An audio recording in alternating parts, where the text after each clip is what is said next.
I am here at Women in DSO with somebody that's just become a very good friend recently, Sarah Ruberg, and everybody loves Sarah, so she comes with no introduction needed.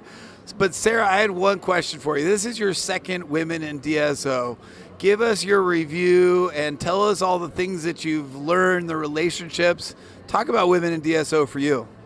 Well, I would guess that I'm probably going to say one of the same things that everyone else says, but the energy is so amazing, and the calibration, caliber of people that are here is great. There's so many more people, it seems like, and it's such a wonderful networking event. And let's just be real, what other event do I want to wear all pink to and sparkle and all that kind of stuff? So it's fun for the wardrobe lover in me, but it's just been to be with all of these women and men who want to further, promote and help women to gain more traction in this space. It's just a really cool thing to watch and just like neat to be a part of.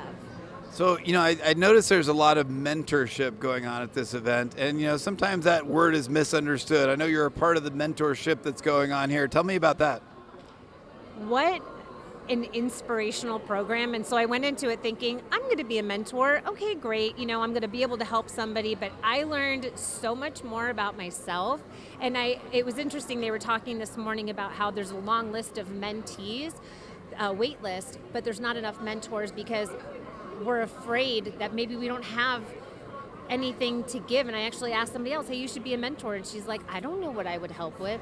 Well, guess what? I didn't know what the hell I was going to help with either. So you surprise yourself. And so you just never know. So I think it was a great program to be a part of. My mentee is wonderful. I'm so proud of her. And I'm proud of myself for just learning the things that I did about myself. It was really eye-opening.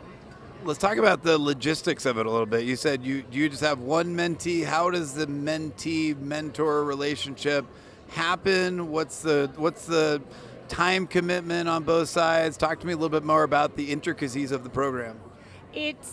I can't remember off the top of my head. There's like a guideline, like if you meet like once or twice a month, but it's up to you. So I met with my mentee every week, and then at the end we would fill out like a survey each, and then it's really just a matter of, my mentee was important to her to have an accountability partner. So I would check in with her. Hey, remember that thing that we talked about last week? How are we doing? How are things going? And so it's something that when you come together as a couple, if you will, or partnership, that you kind of discuss together. And so that was what we determined, and it was really great.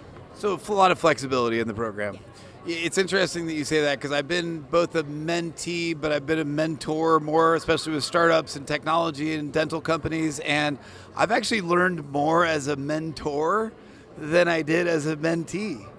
And, a lot of people have an imposter syndrome, like, oh, I'm not good enough, I've failed myself, and we all, pretty sure I've shared most of those stories on LinkedIn. People know that. But no, I like that, right? So I think you've learned more as a mentor almost than you do as a mentee. And, what a rewarding experience. So is there any outcomes that have come from your mentorship program for you and for the mentee that you're working with in particular?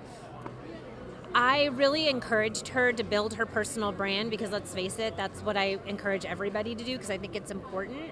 And so I think a lot of opportunities have come her way, but not even just opportunities, confidence in herself.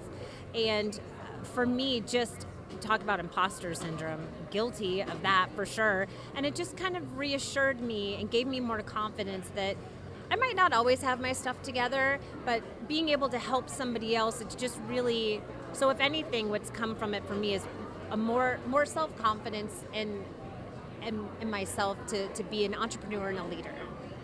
So you and I are working on a DSO and multi-site marketing event in a couple weeks. And, one of the things in doing that, just like the mentorship program, it prepares you for things that you kind of organize too. And I'm sure the mentor program, the mentee program kind of help you organize that. But talk about the DSO and multi-site event for you and kind of what you're going to present. Give them a little snippet of what you're going to talk about in your presentation on that particular event. Talk about putting me on the spot. But what I'm most passionate about is branding, personal branding, corporate branding, how the two are married with one another. Oftentimes as a corporation, somebody who works at the corporation doesn't realize how much of a brand ambassador they might be and how important that is. And so I really have kind of made it now my life passion to be able to help people build their authentic brand for themselves, for their corporation that they work for. And so that's the value that I plan to provide to our event. Well, yeah, I mean, the branding, the connections, the failure to launch that a lot of people have. I mean, we see that, right? It's like so many amazing people in this industry that had an idea that somehow got stifled or self-doubt or whatever it is. So anything that we can do, sometimes it's just meeting one person that just believes in you. Well, Sarah, how does our audience get in touch with you? Well, with me, through LinkedIn, Sarah Ruberg, or email Sarah at ourthrivetribe.co.